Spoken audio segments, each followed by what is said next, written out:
కొడుకు పుట్టాడు, तार गोटे पुत्र जन्मले, వాడి పేరు ఎనోష్. तार नाव छे एनोस. అప్పుడు ఎప్పుడు లేనటువంటి ఒక ఐడియా ఆదాము హవ్వలకు వాళ్ళకు వచ్చింది. आ केतेबेले मध्ये नासिबा गोटे आइडिया आदाम बाबा आसिला, దేవుడు కనిపించట్లేదు, प्रभु देखा जाऊ नांती, మరి ఏం చేయాలి? आ कोन करिबार अछि? ఎలాగ మనం దిక్కులేని వాళ్ళం అయిపోయాం. आमे तो अनाथ भाव रही जाइछु. ఒకప్పుడు దేవుడు డైరెక్ట్ గా కనపడేవాడు, ఇప్పుడు మీరు నన్ను చూస్తున్నట్టు. दिने प्रभु सीधा सळ कथा होतले, जेमिति आपण माने मते देखुछंती. వీళ్ళు పాపం చేశాక కనబడడం మానేశాడు. आ एमाने पाप करिया परे देखा जिबाटा बंद कर देले. ఏం చేయాలో అర్థం కాలే. कोन करिबार अछि बुझी पारु नांती. మామూలుగా భూమి దున్నుతున్నారు, భోజనం చేస్తున్నారు, పడుకుంటున్నారు, అంతే. आ चाष करूछंती, खाउछंती, सोउछंती सेतिकी. తర్వాత షేతుకు ఎనోషు పుట్టాడు. तापरे शेतुको हेनस जन्मले. అప్పుడు ఒక కొత్త ఐడియా వచ్చింది. सेतले गोटे नूतन चिंताधारा आसिला. మనిషి కనబడకపోయినా, मनुष्य देखा न गले मध्य, మన కళ్ళ ముందు లేకపోయినా, हमर आखि आगे नथिले मध्य మనం కేక పెట్టి ఆ మనిషితో మాట్లాడొచ్చు. आमे पार्टी करके चित्कार कर से व्यक्ति से तो कथा ही परिबा. ఈ ఎనోషు పుట్టాడు. ए एनोस जन्मले. వాడు పాలు కావాలని ఏడుస్తుంటే వాళ్ళ అమ్మ ఎక్కడో పని చేసేది పరిగెత్తుకొని से వస్తుంది. क्षीर दरकार बोली कांदुता समय ता मां केउटी अछि कि से दौड़ी के आसिले. వాళ్ళ అమ్మ రాకపోతే వాళ్ళ నాన్న వచ్చాడు. तांकर मां न आसीबार बापा आसिले. ఏ అమ్మ ఎక్కడున్నావు, బాబు ఏడుస్తున్నాడు ए కదా. जियो केउटी अछो, बाबू कांदुची. ఇక దగ్గర లేనోళ్లను, గదిలో లేనోళ్లను కేకేస్తే వచ్చేస్తున్నారు. पाखरे कठरे नथे व्यक्ति को पार्टी करके चित्काले से दौड़ी आछंती. కళ్ళతో చూడలేనోళ్లతో కూడా మనం మాట్లాడొచ్చు అన్నమాట. आखिर जो माने देखा जाउनंती सेमान सहित मध्ये आमे कथा ही परिबा. ఈ ఐడియా ఎప్పుడు వచ్చిందంటే ए आइडिया केतेले आसिला माने ఎనోషు పుట్టినప్పుడు వచ్చింది. एनोस जन्म बापरे आसिला. అరే అట్లయితే చాలా బాగుందిరా ఈ పద్ధతి. आउ एई पद्धति बहुत भलो भलो अछि. కమాన్, మనందరం మోకరించి కనిపించని దేవునితో మాట్లాడదాం. आस आमे समस्त आंठे की देखा जाउनता परमेश्वर सहित कथा हवा. కనిపించనోడితో ఎట్లా మాట్లాడతాం? देखा न जाय व्यक्ति सहित केमती कथा हवा. ఒక పని చేద్దాం, गोटे काम करिबा. ఇప్పుడు కనబడే ప్రపంచాన్ని చూడకుండా కళ్ళు మూసుకుందాం. वर्तमान देखुतबा विश्व को आमे आखि बंद कर देबा. కనబడే ప్రపంచాన్ని చూడకుండా ఉంటే ए देखुता जगत को जदी आखि बंद कर देबा, మైండ్ దేవుని మీద కేంద్రీకరించవచ్చు. हमर मन ईश्वर को प्रति केंद्रीभूत करि परिबा.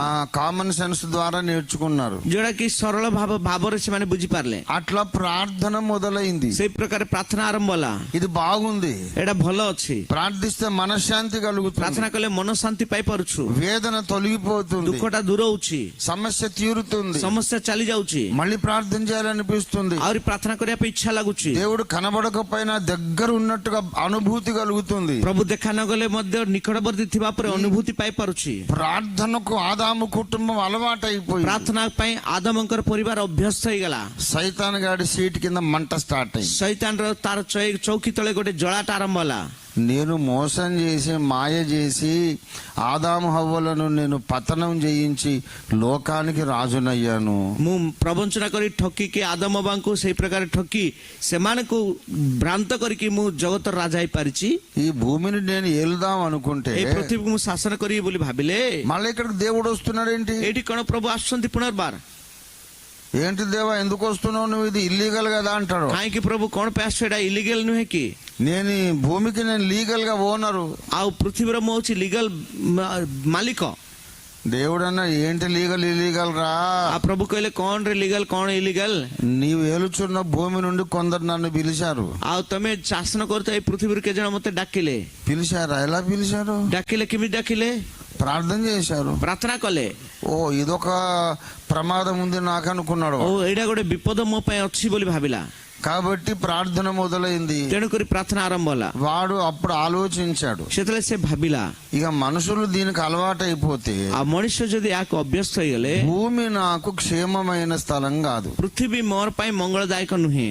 అందుకని వాడు వాని మూకలు వాని సేనలు పోయి ఆ ఆకాశములో రెండవ దినము సృష్టించిన ఆకాశములో సింహాసనం నెలకొల్పుకొని అంధకార రాజ్యాన్ని స్థాపించుకున్నారు. से आ तार अनुकरण करथिबा व्यक्ति माने समस्त जाकी मध्याकाश रे जाकी सेई मध्याकाश रे शून्य जोड अछि सेठी सेमानकर सिंहासन उपविष्ट कले. వాడు ఒక చోట ఉండడు, से गोटे जगह रहइबो नाही, వాడు షిఫ్ట్ అవుతూ ఉంటాడు. से परिवर्तन होतबो. భూమి మీద కొన్ని చోట్ల వాడి సింహాసనం ఉంటుంది, पृथ्वी ऊपर बेले बेले तार सिंहासन थिबो. పాతాళంలో ఒక మూలను కూడా వాడి సింహాసనం पाताल रे ఉంది. मध्य गोटे कोण रे तार सिंहासन थिबो. రెండవ ఆకాశంలో కూడా ఉంది. द्वितीय आकाश रे मध्य तार सिंहासन अछि. మూడు వైపులు ఉంది వాడి సింహాసనం. तिनी पटे अछि तार सिंहासन. వాడు షిఫ్ట్ అవుతూ ఉంటాడు. से सेठी को स्थानांतर होतबो. ప్రభునందు ప్రియులారా, ପ୍ରଭୁଠାରେ ପ୍ରିୟମାନେ, ఒకనాటికి ఆ ଗୋଟିଏ ଦିନକୁ సాతాను మూకలు సాతాను సేనలు ఆ రెండవ రోజు కలిగించిన విశాలములో ఉంటాయని దేవునికి తెలుసు కాబట్టి ଆଉ ଶୈତାନର ଅନୁଚରଣକାରୀ ମାନେ ସମସ୍ତେ ସେଇ ଦ୍ୱିତୀୟ ଦିନ ସୃଷ୍ଟିକର୍ତ୍ତା ମଧ୍ୟାକାଶ ରହିବ ବୋଲି ପରମେଶ୍ୱର ଜାଣି అది మంచిదని దేవుడు చెప్పలేదు. ତା ଉତ୍ତମ ବୋଲି କୋଉଠି କହିନାହାନ୍ତି. ఇప్పుడు మనకు అక్కడి నుంచే ప్రాబ్లం. ସେଇଥିରୁ ହିଁ ଆମମାନଙ୍କୁ ସମସ୍ୟା. పౌలు చెప్పాడు, ପାଉଲ କହନ୍ତି, మనము ఆకాశ మండలమందున్న దురాత్మల సమూహములతో పోరాడుచున్నాం. ଆମ୍ଭେ ଆକାଶ ମଣ୍ଡଳରେ ଥିବା ଅନ୍ଧକାର ସମୂହ ସହିତ ଆମେ ଯୁଦ୍ଧ କରୁଅଛୁ. వాళ్ళు అక్కడికి ఎప్పుడు వెళ్ళారు ସେଠିକି ସେମାନେ କେତେବେଳେ ଗଲେ? అంటే ఆదాము ఫ్యామిలీ ప్రార్థన మొదలు పెట్టినప్పుడు చేరారు. ଅର୍ଥାତ୍ ଆଦମଙ୍କର ପରିବାର ଯେତେବେଳେ ପ୍ରାର୍ଥନା ଆରମ୍ଭ କଲେ ସେଇ ସମୟରେ ସେମାନେ ଗଲେ.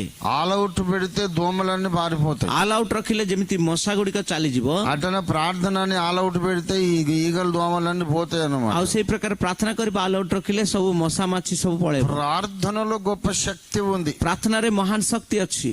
ఎందుకంటే କାହିଁକି ମାନେ ప్రార్థనకు జవాబుగా సర్వశక్తిమంతుడే దిగి వస్తాడు. ପ୍ରାର୍ଥନାର ଉତ୍ତର ଭାବରେ ସର୍ବଶକ୍ତିମାନ ପରମେଶ୍ୱର ଓହ୍ଲାଇ ଆସିବେ. దిగి వచ్చినప్పుడు మనం ఊహించలేని కార్యాలు ସେ జరుగుతాయి. ଓହ୍ଲାଇ ଆସିବା ସମୟରେ ଆମେ ଭାବି ନଥିବା କାର୍ଯ୍ୟ ଗୁଡ଼ିକ ଘଟିବ. ఆయన ప్రభావానికి సైతాను తట్టుకోలేడు. ତାଙ୍କର ମହିମା ପ୍ରଭାବକୁ ଶୈତାନ ସମ୍ଭାଳି ପାରିବ ନାହିଁ. అది సైతానుకు సమస్య. ସେଟା ଶୈତାନର ସମସ୍ୟା. అందుకే ତେଣୁକରି విసుగక నిత్యము ప్రార్థన చేయమని యేసయ్య చెప్పాడు. ଆଉ ବିରକ୍ତ ନାହିଁ ସର୍ବଦା ପ୍ରାର୍ଥନା କର ବୋଲି ପ୍ରଭୁ ଯୀଶୁ କହିଛନ୍ତି. అందుకే ତେଣୁକରି రే బాబు మీరు ఏమైనా చేయండి, దయచేసి ప్రార్థన చేయకండి రా, మీ కాళ్ళు మొక్కుతాను అంటాడు సైతాను. ଆରେ ବାବୁ ଯାହେଲେ ତମେ କରରେ ତମର ପାଦ ଧରିବି, ତମେ ମାତ୍ର ପ୍ରାର୍ଥନା କର ନାହିଁ ରେ ବୋଲି କହିବ. మీరు బైబిల్ స్టడీ చేయండి, ତମେ ବାଇବେଲ ଷ୍ଟଡି କର, మీరు సోషల్ సర్వీస్ చేయండి, ତମେ ସାମାଜିକ ସେବା କର, మీరు ఏమైనా చేయండి, ତମେ ଯାହା କିଛି କର, దయచేసి మోకరించి ప్రార్థన చేయకండి. ଦୟାକରି ଆଣ୍ଠେଇକି ମାତ୍ର ପ୍ରାର୍ଥନା କର ନାହିଁ. ఎందుకంటే నేను కూర్చున్న సీట్ కింద మంట భగ్న మండుతుంది. ଯେହେତୁ ମୁଁ ବସିବା ଚୌକି ତଳେ ପୁରା ନିଆଁଟା ଫଟକିନା ଜଳିବ. నిన్ను ఏమైనా చేయనిస్తాడు సైతాన్. ତମକୁ ଯାହା କିଛି କରିବା ପାଇଁ ସୁଯୋଗ ଦେବ ଶୈତାନ. ప్రార్థన మాత్రం చేయనియడు. ପ୍ରାର୍ଥନା ମାତ୍ର କରିବାକୁ ଦେବ ନାହିଁ. బైబిల్ పండితులను చూసి సైతాను భయపడడు. ବାଇବେଲର ଜ୍ଞାନୀ ମାନଙ୍କୁ ଦେଖିଲେ ଶୈତାନ ଡରିବ ନାହିଁ. మోకాళ్ళుని కన్నీరు గార్చే భక్తులను చూసి గడగడ గడగడ వణుకుతాడు వాడు. ଆଣ୍ଠେଇକି ଅଶ୍ରୁ ଗଳୁଥିବା ଦାସ ମାନଙ୍କୁ ଦେଖିଲେ ସେ ପୁରା ଥରିଯିବ. రెండవసారి యేసయ్య వచ్చినప్పుడు ଦ୍ୱିତୀୟ ଥର ଯୀଶୁ ଆସିବା ସମୟରେ మేధావులు ఎక్కడ అని చూడడు. ସେ ଜ୍ଞାନୀ ମାନେ କେଉଁଠି ବୋଲି ପ୍ରଭୁ ଦେଖିବେ ନାହିଁ. మంచి పాటలు రాసేవాళ్ళు పాడేవాళ్ళు ఎక్కడ అని చూడడు. ଭଲ ଗୀତ ଲେଖକ, ଭଲ ଗୀତ ଗାୟକ କେଉଁଠି ବୋଲି ପ୍ରଭୁ ଖୋଜିବେ ନାହିଁ. గొప్ప గొప్ప ప్రసంగికులు ఎక్కడ అని చూడడు. ବଡ ବଡ ବାକ୍ୟ ଉପଦେଶକ କେଉଁଠି ବୋଲି ପ୍ରଭୁ ଖୋଜିବେ ନାହିଁ. కన్నీరు గార్చి ప్రార్థన చేసే వాళ్ళు ఎక్కడ అని చూస్తాడు. ଅଶ୍ରୁ ଗଳାଇକି ପ୍ରାର୍ଥନା କରୁଥିବା ବ୍ୟକ୍ତି ମାନେ କେଉଁଠି ବୋଲି ପ୍ରଭୁ ଖୋଜିବେ. యేసు రెండోసారి వచ్చినప్పుడు ପ୍ରଭୁ ଯୀଶୁ ଦ୍ୱିତୀୟ ଥର ଆସିବା ସମୟରେ ఆయనకు ఆసక్తి ఉన్నటువంటి ఒక వజ్రము, ତାଙ୍କର ଆଗ୍ରହ ଥିବା ଗୋଟିଏ ହୀରା, ప్రార్థన చేసే సంఘము, ପ୍ରାର୍ଥନା କରିବା ମଣ୍ଡଳୀ, ఆ వజ్రం కోసం వెతుకుతాడు ఆయన. ସେଇ హీరా ପାଇଁ ସେ ଖୋଜିବେ. లూకా సువార్త 18వ అధ్యాయం ଲୁକ ସୁସମାଚାର 18 ପର୍ବ 8వ వచనం. 8 పଦ, ఆయన వారికి త్వరగా న్యాయము తీర్చును, వారి విషయమే గదా ఆయన దీర్ఘశాంతము చూపుచున్నాడు. అయినను మనుష్య కుమారుడు వచ్చునప్పుడు ఆయన భూమి మీద ఆ విశ్వాసము కనుగొనునా. ସେ ଶୀଘ୍ର ସେମାନଙ୍କ ପ୍ରତି କୃତ ଅନ୍ୟାୟ ପ୍ରତିକାର କରିବେ, ତଥାପି ମନୁଷ୍ୟ ପୁତ୍ର ଆସି ପୃଥିବୀରେ କଣ ବିଶ୍ୱାସ ଦେଖିବେ ନାହିଁ କି? ఆ విశ్వాసం, ఏ విశ్వాసం? କେଉଁ ବିଶ୍ୱାସ? ఆ విధవరాలి విశ్వాసం. ସେଇ ବିଧବାର ବିଶ୍ୱାସ. అన్యాయస్తుడు న్యాయాధిపతి ఎదుట రాత్రి మగళ్ళు బతిమాలుకున్నదా. ଅଧାର୍ମିକ ବିଚାରକର୍ତ୍ତା ସମ୍ମୁଖରେ ସେ ଦିବାରାତ୍ର ବିନତି କରିଥିଲା. ఆయన కసిరి కొడుతున్నాడు. చెప్పా పనికి ସେ ପୁରା ରାଗିକି ପାଟି କରୁଛି, ଯା ଯା, କାହିଁକି ଏଠି నీకేం పని లేదా, ఊరికి నా వెంట పడతావు. ତୋତେ ଆଉ କିଛି କାମ ନାହିଁ କି? ମୋ ପଛରେ କାହିଁକି ଆସୁଛୁ? అయ్యా నాకు న్యాయం చెయ్యి. ଆଜ୍ଞା ମୋ ପ୍ରତି ନ୍ୟାୟ କର. న్యాయం లేదేం లేదు, దీన్ని మెడక పట్టుకుని గంటేసే. ଏ ନ୍ୟାୟ ନାହିଁ, କିଛି ନାହିଁ, ଆକୁ ପୁରା ବେକ ଧରିକି ସେପଟେ ଧକ୍କା ମାର. నాకేం పని లేదనుకున్నావు. ମତେ କିଛି କାମ ନାହିଁ ବୋଲି ଭାବୁଛ ନା? అయ్యా దేవుని ముఖం చూడయ్యా, దేవుడు నీకు మేలు చేస్తాడు. ଆଜ୍ଞା ପ୍ରଭୁଙ୍କ ମୁହଁ ଦେଖନ୍ତୁ, ଆଜ୍ଞା ପ୍ରଭୁ ଆପଣଙ୍କୁ ମଙ୍ଗଳ କରିବେ. దేవుడు ఎవడే? దేవుడికి నేను నమ్మను, దేవుడు లేడు, ఏం లేడు. ପ୍ରଭୁ କିଏ? ପ୍ରଭୁଙ୍କୁ ମୁଁ ବିଶ୍ୱାସ କରିବିନି, ପ୍ରଭୁ ନାହିଁ, କିଛି ନାହିଁ. వాడు దేవునికి భయపడడు. ସେ ପ୍ରଭୁଙ୍କୁ ମଧ୍ୟ ଭୟ କରିବେ ନାହିଁ. ఇంకో ప్రభుత్వ అధికారి దగ్గర ఒక రికమెండేషన్ తెచ్చింది. ଆଉ ଗୋଟେ ସରକାରୀ ଅଧିକାରୀଙ୍କ ନିକଟରେ ଗୋଟେ ରିକମେଣ୍ଡେସନ ମଧ୍ୟ ଆଣିଲେ. వాడు మనుషులను కూడా లక్ష్య పెట్టాడు. ସେମାନେ ମନୁଷ୍ୟ ମାନଙ୍କୁ ମଧ୍ୟ ଲକ୍ଷ୍ୟ କରିବେ ନାହିଁ. దేవునికి భయపడడు, మనుషులను లక్ష్య పెట్టాడు. ଈଶ୍ୱରଙ୍କୁ ଭୟ କରିବେନି କି ମନୁଷ୍ୟ ମାନଙ୍କୁ ମଧ୍ୟ ଲକ୍ଷ୍ୟ କରିବ ନାହିଁ। ఇక వాడు ఎలా న్యాయం చేస్తాడు? ସେ କେମିତି ନ୍ୟାୟ କରିବ? వాడు ఉద్యోగం ఏమో న్యాయాధిపతి, ତାର ଚାକିରି ହଉଛି ସେ ବିଚାରକର୍ତ୍ତା, వాని స్వభావం ఏమో అన్యాయం చేయడం, ସେ ତାର ସ୍ୱଭାବ ହଉଛି ଅନ୍ୟାୟ କରିବା, క్రూరుడు, కఠినుడు. କ୍ରୂର କଠିନ ବ୍ୟକ୍ତି।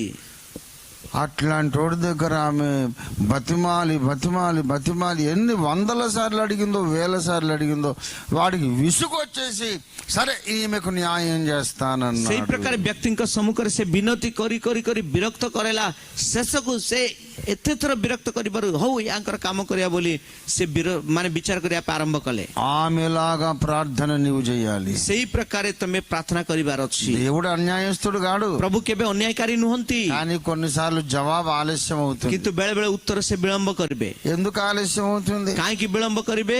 అదొక పెద్ద మర్మం. ସେଟା ଗୋଟେ ନିଗୁଡ ତତ୍ତ୍ୱ। కానీ ఎందుకైనా కారణం ఏదైనా కానీ అనుకున్నప్పుడు జరగవు. ଆଉ ତାର କାରଣ କଣ ବୋଲେ ଘଟିବା ସମୟରେ ଜଣା ପଡିବ ఈ ନାହିଁ। ప్రార్థనకు జవాబు ఆలస్యమైనా సరే ଆପଣ ପ୍ରାର୍ଥନାର ଉତ୍ତର ଯଦି ବିଳମ୍ବ ହେଲେ ମଧ୍ୟ పట్టు విడవకుండా ప్రార్థన చేయాలి. ଧୈର୍ଯ୍ୟ ଛାଡୁନୁ ପ୍ରାର୍ଥନା କରନ୍ତୁ। ఆ విధవరాలు మనకు ఆదర్శము. ସେଇ ବିଧବା ମାନଙ୍କ ପାଇଁ ଗୋଟେ ଆଦର୍ଶ ଅଟନ୍ତି। ఆమె లాగా ప్రార్థన చేయాలి. ତାଙ୍କ ତୁଲ୍ୟ ଆମେ ପ୍ରାର୍ଥନା କରିବାର ଅଛି। దేవుడు వినడం లేదేమో, ପ୍ରଭୁ ଶୁଣୁନାହାନ୍ତି ବୋଧେ, ఏండ్లు గడిచిపోయినాయి, ବର୍ଷ ବର୍ଷ ବିତି ଯାଉଛି, జవాబు రాలేదు ଉତ୍ତର ଆସୁନାହିଁ అని నువ్వు ఎప్పుడు నిరాశ పడొద్దు. ବୋଲି କେବେ ଆପଣ ନିରାଶ ହୁଅନ୍ତୁ ନାହିଁ। ప్రార్థన చేయడమే నీ ପ୍ରାର୍ଥନା పని. କରିବା ଆପଣଙ୍କର ଦାୟିତ୍ୱ। ఎవరైతే అటువంటి విశ్వాసంతో ప్రార్థన చేస్తారో ଯୋଉମାନେ ସେଇ ପ୍ରକାର ବିଶ୍ୱାସରେ ପ୍ରାର୍ଥନା କରିବେ వారు రెండవ రాకడలో ఎత్తబడతారు. ସେମାନେ ଦ୍ୱିତୀୟ ଆଗମନରେ ନୀତ ହେବେ। రెండవసారి వచ్చినప్పుడు యేసయ్యా ପ୍ରଭୁ ଯୀଶୁ ଦ୍ୱିତୀୟ ଆଗମନରେ ଆସିବା ସମୟରେ రెవరెండ్లు, డాక్టర్లు, థియాలజికల్ గ్రాడ్యుయేట్లు ఎక్కడని చూడడు. ଆଉ ରେଭରେଣ୍ଡ ଡାକ୍ତର ଥିଓଲୋଜି ଗ୍ରାଜୁଏଟ୍ସ ଗୁଡିକ କେଉଁଠି ବୋଲି ପ୍ରଭୁ ଖୋଜିବେ ନାହିଁ। అరే అదంతా నాకెందుకురా? ଏଇଟା ସବୁ କାହିଁକିରେ ମତେ? మోకరించి ప్రార్థించేవారు ఎక్కడ? ଆଣ୍ଠେଇକି ପ୍ରାର୍ଥନା କରିବା ବ୍ୟକ୍ତି ମାନେ କେଉଁଠି? రెండవసారి వచ్చినప్పుడు ଦ୍ୱିତୀୟ ଥର ଆସିବା ସମୟରେ ఆ అమ్మ లాంటి విశ్వాసము కనుగొనునా? ସେଇ ବିଧବା ମା ପରି ବିଶ୍ୱାସକୁ ମୁଁ ଦେଖିବି ନାହିଁ କି? కనుగొనునా? ମୁଁ ବିଶ୍ୱାସ ଦେଖିବି ନାହିଁ କି? ఇవాళ నువ్వు చెప్పాలి, ଆଜି ଆପଣ କହିବାର ଅଛି, యేసయ్యా నువ్వు వచ్చినప్పుడు ଯୀଶୁ ଆପଣ ଆସିବା ସମୟରେ ఆ అమ్మ లాంటి విశ్వాసం నాలో ఉంటుంది తండ్రి. ସେଇ ମା ପରି ବିଶ୍ୱାସ ମୋ ଠାରେ ଥିବ ପିତା। నీకు నాలో ఆ విశ్వాసం ମୋ కనబడుతుంది. ଠାରେ ତମ ପାଇଁ ନିମନ୍ତେ ସେଇ ବିଶ୍ୱାସ ଥିବ। ఆమెలాగా ప్రార్థన చేయటం నేను నేర్చుకుంటాను. ତାଙ୍କ ତୁଲ୍ୟ ପ୍ରାର୍ଥନା କରିବା ମୁଁ ଶିଖିବି। అలా నువ్వు చెప్పగలిగితే, ସେଇ ପ୍ରକାର ଆପଣ କହିପାରିଲେ, నువ్వు అలాగా సాధన ସେଇ చేయగలిగితే, ପ୍ରକାର ଆପଣ ସାଧନ କରିପାରିଲେ, అలా ప్రార్థన ସେଇ చేయగలిగితే ପ୍ରକାର ପ୍ରାର୍ଥନା କରିପାରିଲେ, నువ్వు ధన్యుడివి, ధన్యురాలివి. ଆପଣ ଧନ୍ୟ ସ୍ତ୍ରୀ, ଧନ୍ୟ ପୁରୁଷ। సబ్జెక్ట్ లోకి వస్తున్నాను. ବର୍ତ୍ତମାନ ବିଷୟବସ୍ତୁ ମଧ୍ୟକୁ ଆସୁଛି। ఈ భక్తుల ప్రార్థన భూమి మీద సైతాన్ గాడికి ఆల్అౌట్ పెట్టినట్టయింది. ଏଇ ଭକ୍ତ ମାନଙ୍କର ପ୍ରାର୍ଥନା ପୃଥିବୀ ଉପରେ ଶୈତାନ ପାଇଁ ଗୋଟେ ଆଲ୍ ଆଉଟ୍ ଲଗେଇବା ପରି ଲାଗିଲା। కాబట్టి ఒక సేఫ్ జోన్ ఉండాలి వాడి. ତେଣୁକରି ତାକୁ ସୁରକ୍ଷା ସ୍ଥାନ ଦରକାର। అక్కడికి రెండో ఆకాశంలో పోయాడు. ସେଠି ମଧ୍ୟ ଆକାଶକୁ ସେ ଦ୍ୱିତୀୟ ଆକାଶକୁ పଳେଇଲା। దానికన్నా పైన ఉన్నది మూడో ఆకాశం. ତାର ଉର୍ଦ୍ଧ୍ୱରେ ଅଛି ତୃତୀୟ ଆକାଶ, అక్కడ పరదైస్ ఉన్నది. ସେଠି ପରଦେଶ ଅଛି। సరే, ఆ విషయాలని నిన్న చెప్పాను. ସେଇ ସବୁ ବିଷୟ ଗତକାଲି ଜଣେଇଥିଲି। సరే, తరువాత ఈ భూమి మీద ତାପରେ ପୃଥିବୀ ଉପରେ సాతాను తన సామ్రాజ్యాన్ని విస్తరిస్తూ ఉన్నాడు. ଶୈତାନ ଆପଣା ସାମ୍ରାଜ୍ୟକୁ ସେ ବିସ୍ତୀର୍ଣ୍ଣ କରୁଛି। ఈ భూమిని అబద్ధాలతో నింపాడు. ଏଇ ପୃଥିବୀକୁ ମିଛରେ ପୂର୍ଣ୍ଣ କରିଛି। దేవుడు భక్తులు పిలిచినప్పుడల్లా వస్తున్నాడు. ପ୍ରଭୁ ଭକ୍ତମାନେ ଡାକିବା ସମୟରେ ସେ ଆସୁଛନ୍ତି। అబ్రహాం దగ్గరకు వచ్చాడు, ଅବ୍ରାହ୍ମ ନିକଟକୁ ଆସିଲେ, భోజనం చేశాడు, ଖାଇଲେ, మళ్ళీ వెళ్ళిపోయాడు. ଆହୁରି ଚାଲିଗଲେ। లోతు వాళ్ళ ఇంటికి వచ్చాడు, ଲୋଟଙ୍କ ଘରକୁ ଆସିଲେ, మళ్ళీ పరలోకానికి వెళ్ళిపోయాడు. ଆଉଥରେ ସ୍ୱର୍ଗ ରାଜ୍ୟକୁ ପଳେଇଲେ। బిలాం దగ్గరకు వచ్చాడు, ବିଲାମ ନିକଟକୁ ଆସିଲେ, మళ్ళా వెళ్ళిపోయాడు. ଆହୁରି ଚାଲିଗଲେ। మిల్కీ సెదకుగా వచ్చాడు, ମେଲକିସେଦେକ ଭାବରେ ଆସିଲେ, మళ్ళీ వెళ్ళిపోయాడు. ଆହୁରି ଚାଲିଗଲେ। హనోకుతో నడిచాడు, ଆନକ ସହିତ ସେ ଚାଲିଲେ, హనోకుని తీసుకొని వెళ్ళిపోయాడు. ଆନକଙ୍କୁ ଧରିକି ଚାଲିଗଲେ। వస్తున్నాడు వెళ్తున్నాడు. ପ୍ରଭୁ ଆସୁଛନ୍ତି ଯାଉଛନ୍ତି। ఇట్లా బాగలేదురా, భూమి మీదనే నేను పర్మనెంట్ గా ఉండాలి అనుకున్నాడు. ଆଉ ମୁଁ ପୃଥିବୀ ଉପରେ ପୁରା ସମ୍ପୂର୍ଣ୍ଣ ରହିଯିବି ବୋଲି ପ୍ରଭୁ ଚାହିଁଲେ। ఉండాలంటే ఎలాగా? ରହିବାର ଅଛି ମାନେ କେମିତି? భూమి అంతా అబద్ధాలతో నిండిపోయింది, ପୃଥିବୀ ସମଗ୍ର ମିଛରେ ପୂର୍ଣ୍ଣ ହେଇଛି, పాపముతో నిండిపోయింది, ପାପରେ ପୂର୍ଣ୍ଣ ହେଇଛି, అన్యాయముతో నిండిపోయింది, ଅନ୍ୟାୟରେ ପୂର୍ଣ୍ଣ ହେଇଛି, అక్రమముతో నిండిపోయింది, ଆଉ ସେଠି ବିଶୃଙ୍ଖଳାରେ ପୂର୍ଣ୍ଣ ହେଇଛି, సాతాను సంబంధమైన కార్యక్రమాలతో నిండిపోయింది, ଶୈତାନ ସମ୍ବନ୍ଧୀୟ କାର୍ଯ୍ୟକ୍ରମରେ ପୂର୍ଣ୍ଣ ହେଇଛି, దెయ్యాల పూజలతో నిండిపోయింది, ଭୂତ ମାନଙ୍କର ପୂଜାରେ ପୂର୍ଣ୍ଣ ହେଇଛି, మంత్ర విద్యలతో నిండిపోయింది, ମାନ୍ତ୍ରିକ ବିଦ୍ୟାରେ ପୂର୍ଣ୍ଣତା ହେଇଛି, ఒకరిని ఒకడు దోచుకోవడం, ଜଣକୁ ଜଣେ ଲୁଣ୍ଠନ କରିବା, అన్యాయముతో నిండిపోయింది. ଅନ୍ୟାୟରେ ପୂର୍ଣ୍ଣ ହେଇଛି। ఎలా ఉండాలి లోకంలో? ଜଗତରେ କେମିତି ରହିବାର ଅଛି? దేవుడు చెబుతున్నాడు, ପ୍ରଭୁ କହନ୍ତି నేను భూమి మీద ఉండాలి. ମୁଁ ପୃଥିବୀ ଉପରେ ରହିବାର ଅଛି। ఉండాలంటే నాకు ఒక పరిశుద్ధ స్థలం కావాలి. ରହିବାର ଅଛି ମାନେ ମତେ ଗୋଟେ ପବିତ୍ର ସ୍ଥାନ ଦରକାର। అదే మన మూల వాక్యం. ତା ହଉଛି ଆମମାନଙ୍କର ମୂଳ ବାକ୍ୟ।